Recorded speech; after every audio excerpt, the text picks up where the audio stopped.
historia de la criminología mundial tiene nombres que provocan escalofríos, pero pocos son tan aterradores como el de Pedro Alonso López.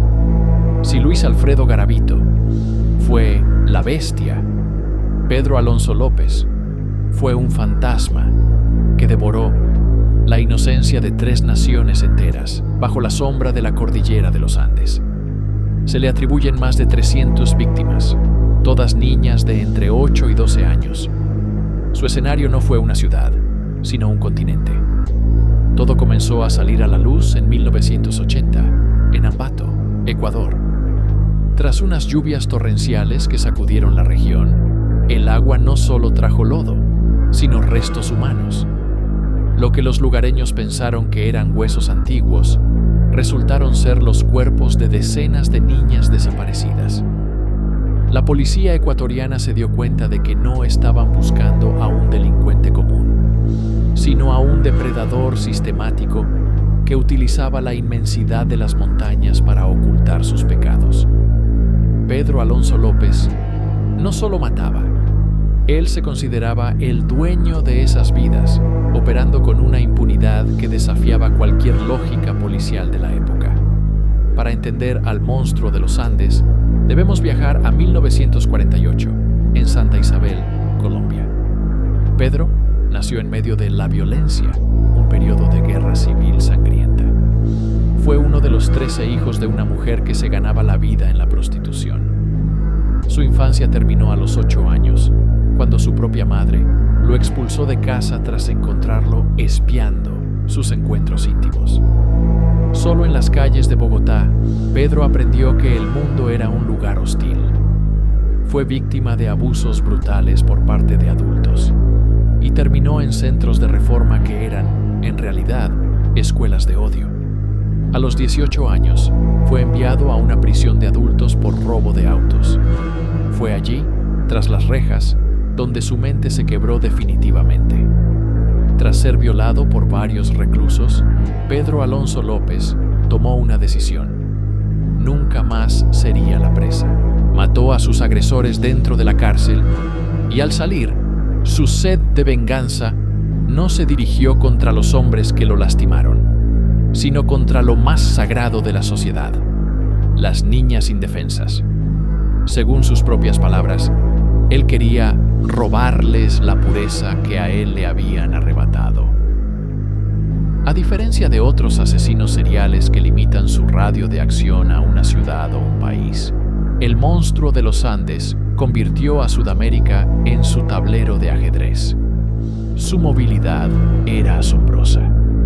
Aprovechando la falta de comunicación entre las policías de Colombia, Perú y Ecuador, López cruzaba fronteras con la facilidad de un turista, dejando tras de sí una estela de llanto y desapariciones que nadie lograba conectar.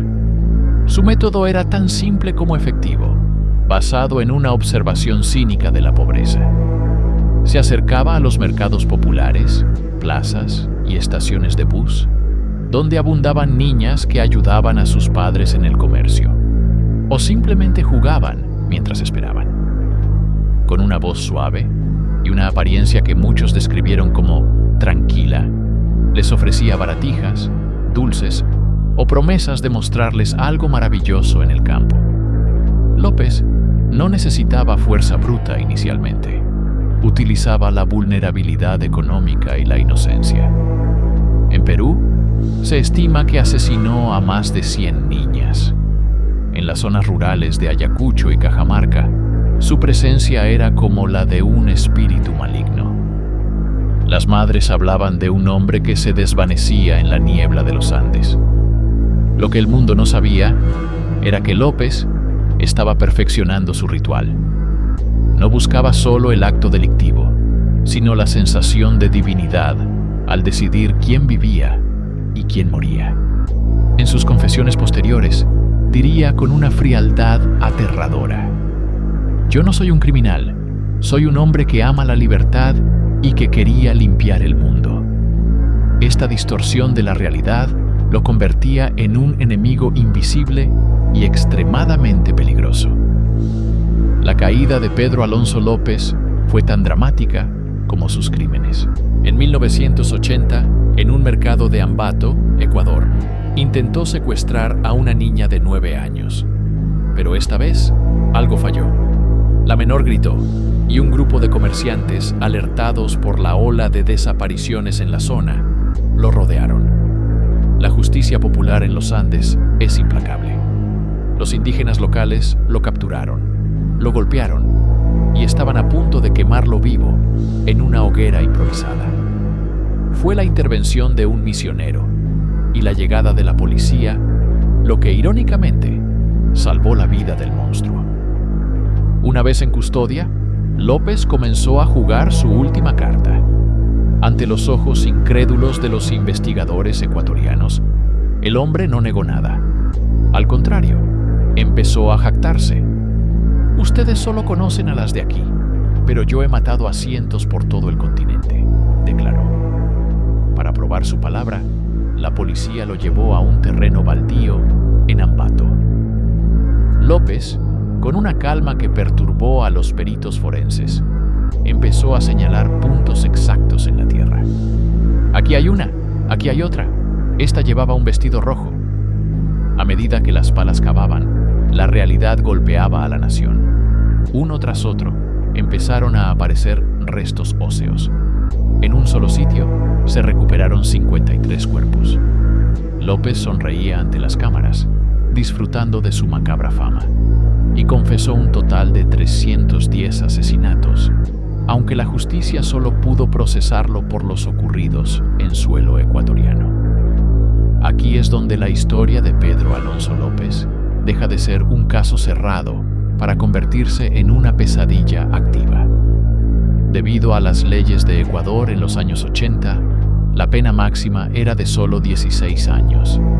A pesar de la monstruosidad de sus actos, López fue considerado un preso ejemplar por su comportamiento tranquilo. En 1994, tras cumplir gran parte de su condena, fue liberado por buena conducta y deportado a su natal Colombia. En Bogotá, fue ingresado brevemente en un hospital psiquiátrico. Los médicos lo declararon loco de remate, pero también señalaron que era un manipulador experto. En 1998, inexplicablemente, López fue declarado apto para reintegrarse a la sociedad y se le perdió el rastro. Desde ese momento, el monstruo de los Andes se convirtió en una leyenda urbana real y aterradora. En 2002, la Interpol emitió una orden de captura internacional contra él por un nuevo asesinato cometido en Colombia, pero nunca fue encontrado. ¿Murió en la selva? ¿Cambió su identidad? ¿O sigue siendo ese anciano inofensivo que se sienta en un parque a observar a los niños jugar? Esta incertidumbre es lo que hace que su caso sea el más perturbador de la historia latinoamericana. A diferencia de Garavito, el monstruo de los Andes podría estar en cualquier parte. Su tumba no existe, y su paradero sigue siendo el secreto mejor guardado de los Andes.